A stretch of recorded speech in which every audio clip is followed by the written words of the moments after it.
दिवाली से पहले दिल्ली की आबो हवा काफी बिगड़ी हुई नजर आ रही है। दिल्ली एनसीआर में सांस लेने में लोगों को दिक्कत का सामना करना पड़ रहा है। और साथ ही साथ आपको ये बता दूं कि दिल्ली में जो प्रदूषण का स्तर है वो बेहद खराब है। दिल्ली में लगातार प्रदूषण बढ़ता हुआ नजर आ रहा है और दिल्ली की जो सुबह है और वो जैसे ही तमाम लोग अपने घरों से निकलते हैं तो धुंध की एक सफेद चादर जो है वो सभी को घेरे हुए नजर आती है। दिल्ली में प्रदूषण का आलम किस कदर है इसका अंदाजा आप इसी बात से जो है वो समझ सकते हैं। तो दिल्ली में प्रदूषण जो है वो लगातार बढ़ता हुआ नजर आ रहा है। दिल्ली में वायु गुणवत्ता बेहद खराब है, लोगों को सांस लेने में काफ़ी दिक्कतों का सामना करना पड़ रहा है। इसके साथ ही साथ आपको बता दूं कि जिस तरीके से धुंध और कोहरे की एक सफ़ेद परत पूरी दिल्ली को अपने आगोश में लिए हुए नजर आती है, ऐसे में अभी आने वाले दिनों में जो प्रदूषण है उससे निजात मिलने की संभावना बहुत कम है, क्योंकि दीपावली के अवसर पर दिल्ली एनसीआर में पटाखे जो हैं वो जलाए जाते हैं। हालांकि दिल्ली में पटाखों पर प्रतिबंध है, लेकिन इसके बावजूद पटाखे दिल्ली में जलाए जाते हैं और एनसीआर के आसपास के इलाकों में भी पटाखों का प्रदूषण जो है वो फैलता हुआ नज़र आता है, जिसका असर जो है वो दिल्ली के लोगों को देखने को मिलता है। तो दिल्ली में लगातार आपको बता दें कि प्रदूषण का स्तर जो है वो बिगड़ रहा है और दिल्ली के एयर क्वालिटी इंडेक्स की अगर हम बात करें तो आनंद विहार में ये एयर क्वालिटी इंडेक्स जो है वो 400 के पार नज़र आता है। तो वहीं दिल्ली के अधिकांश इलाकों में एयर क्वालिटी इंडेक्स 300 को पार कर चुका है। और साथ ही साथ आपको ये भी जानकारी दे दूं कि दिल्ली एनसीआर में जिस तरीके से लगातार प्रदूषण का स्तर जारी है, ऐसे में तमाम एहतियात भी दिल्ली सरकार की तरफ से बरते जा रहे हैं। और इसमें चाहे जिस तरीके से बात अगर हम करें कि प्रदूषण से नियंत्रित करने के लिए पानी के छिड़काव की बात हो या फिर जिस तरीके से लगातार ग्रैब 2 के तहत जो तमाम पाबंदियों को लागू किया गया है, उन तमाम पाबंदियों की बात करें तो दिल्ली में प्रदूषण से लोगों को निजात दिलाने की कोशिश जो है वो लगातार यहाँ पर चल रही है। लेकिन दिल्ली में आपको बता दूं जिस तरीके से प्रदूषण का स्तर है, ऐसे में दिवाली से पहले दिल्ली एनसीआर की आबो हवा बिगड़ी हुई है। अनिल चौधरी हमारे सहयोगी गाजियाबाद से और आरजू सेठ हमारे साथ दिल्ली से जुड़ चुकी हैं। सबसे पहले अनिल का रुख करते हैं। अनिल, क्या तस्वीरें हैं इस वक्त दिल्ली एनसीआर की अगर हम बात करें और विशेष तौर पर गाजियाबाद में जहां पर बहुत सारी फैक्ट्रीज हैं, किस तरीके से प्रदूषण का स्तर दिख रहा है सुबह के वक्त? देखिए मैं आपको बता दूं, आज के दिन की अगर बात करें तो आज सबसे ज्यादा प्रदूषित दिन कह सकते हैं, क्योंकि आज 400 के पार आज गाजियाबाद का एयर क्वालिटी इंडेक्स पहुंचा हुआ है। जो दिल्ली से सटा हुआ इलाका है लोनी का, वहां पर 405 एयर क्वालिटी इंडेक्स दर्ज किया गया है। हम्म। इंदिरापुरम की बात करें तो इंदिरापुरम भी 350 के पार है। तो गोविंदपुरम की बात करें वहां भी 300 के पास जो है बना हुआ है। तो आप समझ सकते हैं, रेड जोन एक तरह से कह सकते हैं, क्योंकि लगातार हम दिखाते हैं अपने दर्शकों को किस तरीके की स्थिति कौन से क्षेत्र की बनी हुई है। क्योंकि जो स्वास्थ्य विभाग है उनकी तरफ से ये कहा गया है कि आप उस क्षेत्र को जरूर देख लीजिएगा, क्योंकि तमाम वेबसाइट है उसमें ये पता लग जाता है कि कौन से क्षेत्र का कितना एयर क्वालिटी इंडेक्स है। और हम भी लगातार बता रहे हैं, क्योंकि जब आप जो हमारे दर्शक हैं, जब यदि लोनी के क्षेत्र में जा रहे हैं तो विशेष ध्यान रखिएगा, क्योंकि वहां पर जो हवा है बेहद जहरीली है। फिलहाल तस्वीरें हम दिखाएंगे किस तरीके की है गाजियाबाद की, आप देखेंगे एक धुंध सी आपको दिखाई देगी। ये तस्वीरें हैं गाजियाबाद की, जो NH9 को कनेक्ट करने वाली सड़क है। जो ऊंची ऊंची इमारतें हैं तो आपको धुंधली सी दिखाई दे रही होंगी। ये वो खतरनाक चादर है जो पूरे दिल्ली एनसीआर को अपनी आगोश में लिए हुए है। यही है जिससे कि लोगों का अब दम घुटने लगा है। ये दम घोटू हवा लगातार लोगों को परेशान कर रही है, बीमार कर रही है। तो जरूरत है इस और विशेष ध्यान देने की, ना कि जो तमाम जो पार्टियां हैं एक दूसरे पर ब्लेम लगा रही हैं कि यदि आप ये काम कर देते तो ये चीजें नहीं होती। क्योंकि हर साल की सिचुएशन इस तरीके की बनती है, पर अधिकारी करते क्या है, सरकारें करती क्या है, ये अपने आप में बड़े सवाल है। क्योंकि जमीनी स्तर पर काम करना होता है जब इस पर रोक लग पाती है, नहीं तो एयर की जो क्वालिटी है लगातार खराब होती है। यही वजह भी है क्योंकि ग्रैब 2 के नियम लगा दिए गए हैं, क्योंकि यही हालात बने रहे तो ग्रैब 3 भी लागू होगा और 4 भी होगा। क्योंकि इस तरीके से, क्योंकि ना तो अधिकारी जमीन पर कोई काम करते हैं, ना तो मुझे कोई भी ग्राउंड पर काम दिखा, क्योंकि हम भी लगातार ग्राउंड जीरो पर जाकर चेक करते हैं कि क्या स्थिति है। क्योंकि ग्रैप 2 के जब नियम लागू होते हैं तो सड़कों पर छिड़काव किया जाता है। यहाँ सड़कें बिल्कुल सूखी हुई हैं, कोई भी छिड़काव नहीं किया जा रहा है। जो कंपनियां हैं और जो फैक्ट्रीज हैं जिनमें अधिक मात्रा में धुआं निकलता है, वो भी लगातार सुचारू रूप से चलाई जा रही हैं गाजियाबाद में। उन पर कोई रोक नहीं है। जो कंस्ट्रक्शन साइट्स हैं उन पर भी रोक हो जाती है।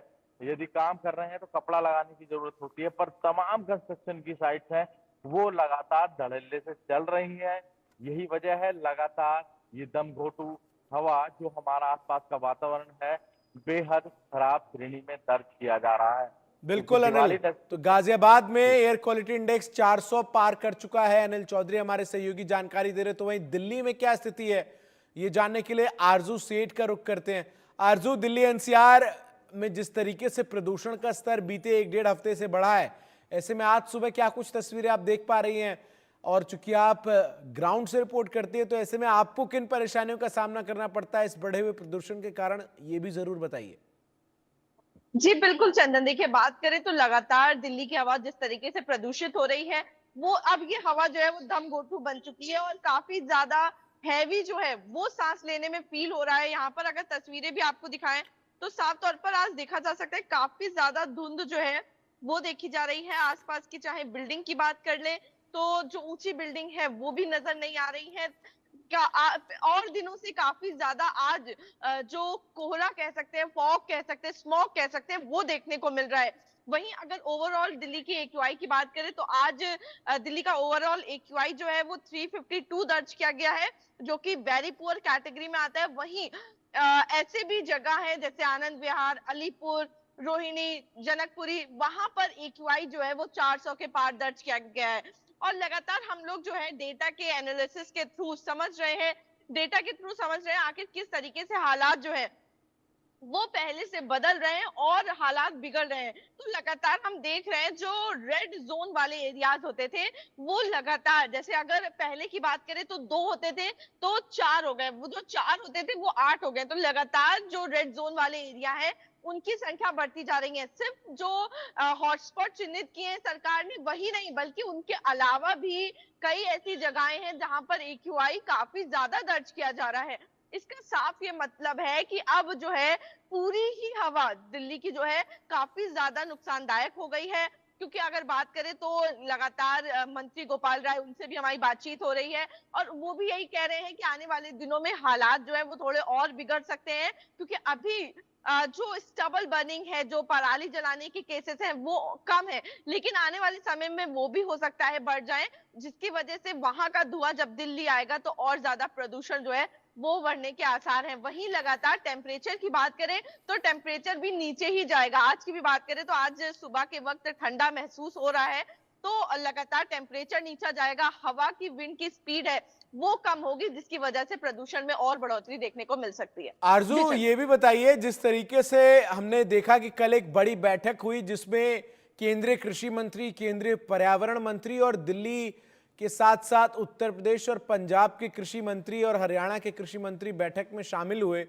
क्या निकला उस बैठक से और क्या कुछ अहम फैसले जो हैं उस बैठक में लिए गए जिससे जो प्रदूषण है दिल्ली एनसीआर में वो नियंत्रित हो सके? बिल्कुल चंदन, देखिए आपको बता दें लगातार गोपाल राय की तरफ से ये इल्जाम लगाया जा रहा था कि सेंट्रल गवर्नमेंट जो है, बीजेपी शासित जो स्टेट्स हैं उनके जो पर्यावरण मंत्री हैं वो सो रहे हैं और कोई भी जो मीटिंग है वो बुलाई नहीं जा रही है, कोई भी डिस्कशन जो है वो नहीं किया जा रहा है और सहयोग नहीं किया जा रहा है। और उसी को देखते हुए लगातार गोपाल राय पर्यावरण मंत्री की तरफ से लेटर जो है वो भी लिखा जा रहा था। फिलहाल अगर बात करें तो जो मेन फोकस था मीटिंग का वो लगातार एक बार फिर पराली जो है वो रहा है कि किस तरीके से स्टबल बर्निंग के जो केसेस हैं, पराली जलने की जो प्रक्रिया है उसको कम किया जाए ताकि और जो स्टेट्स हैं उनका धुआं दिल्ली ना आए, क्योंकि लगातार इसका असर दिल्ली पे होता हुआ नजर आता है। वहीं union minister Shivraj Singh Chouhan, environment minister जो है वो इसको लीड किया था उन्होंने मीटिंग को। तमाम स्टेट्स चाहे यूपी, हरियाणा, पंजाब, तमाम स्टेट्स के जो इन्वायरमेंट मिनिस्टर थे, दिल्ली के भी गोपाल राय वो भी वहां पर मौजूद थे और लगातार डिस्कशन जो है आखिर किस तरीके से दिल्ली में मौजूदा हालातों में सुधार देखा जा सकता है और कैसे आसपास के स्टेट्स हैं जो इनमें कंट्रीब्यूट कर सकते हैं, इन तमाम मुद्दों पे चर्चा हुई है।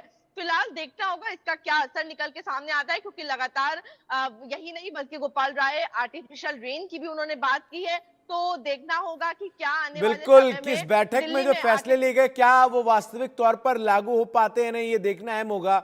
अनिल चौधरी हमारे साथ लगातार गाजियाबाद से रिपोर्ट कर रहे हैं। अनिल, एक और अहम बात जो दिल्ली के प्रदूषण को लेकर दिल्ली की मुख्यमंत्री की तरफ से कही गई वो ये कि जो उत्तर प्रदेश में विशेष तौर पर रोडवेज की बसें चलती हैं वो सभी डीजल की बसें हैं और ये भी दिल्ली एनसीआर में प्रदूषण की बड़े फैक्टर के तौर पर काम करती है। ऐसे में क्या दिल्ली सरकार ने इसको लेकर यूपी सरकार से कोई बातचीत की है? क्या यूपी सरकार की कोई योजना है कि एनसीआर के इलाके में डीजल बसों को आने वाले समय में रिप्लेस किया जाए जिससे प्रदूषण कम हो? ऐसी कुछ खबर आपके पास? मुख्यमंत्री शुरू से सख्त है इस मामले को लेकर। जैसे ही उन्हें पता लगा कि लगातार जो है दिल्ली में पोल्यूशन की स्थिति बेकार स्थिति में पहुंच रही है, तो आसपास की जो इलाके हैं वहां भी इस तरीके की स्थिति बनी है। चाहे वो नोएडा की बात करें या गाजियाबाद की बात करें या मेरठ, मुजफ्फरनगर, हापुड़, ये वो इलाके हैं जो दिल्ली से सटे हुए हैं।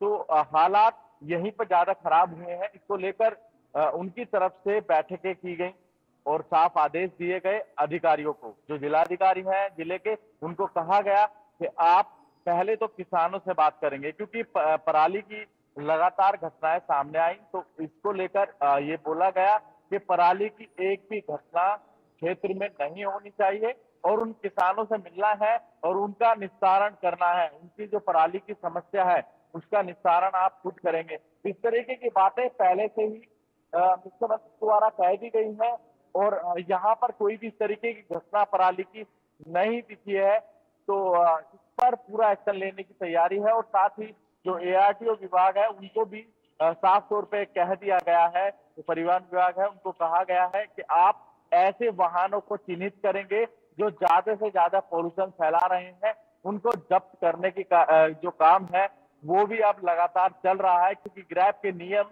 दिल्ली एनसीआर में लागू हैं। तो उसके बाद से जितने भी ये वाहन है इस तरीके के जो ज्यादा पोल्यूशन फैलाते हैं, तो उन पर नकेल कसनी शुरू भी अब गाजियाबाद में कर दी गई है। पर फिलहाल हालात बद से बदतर है। 400 के पार जो है एयर क्वालिटी इंडेक्स आज का पहुंचा हुआ है। तो जरूरत है अधिकारियों को और पार्टी को, जितनी भी राजनीतिक पार्टी है उस पर जमीनी स्तर पर काम करना, ना कि एक दूसरे पर मरना। तो आप समझ सकते हैं, यूं तो कहा गया है कि दिल्ली में ड्रोन के माध्यम से नजर भी रखी जाएगी, तमाम जो फोगिंग की जाएगी, पर जमीनी स्तर पर क्या दिखता है, जो स्मोक टावर है वो कितने वर्किंग है, ये तमाम बड़े सवाल हैं।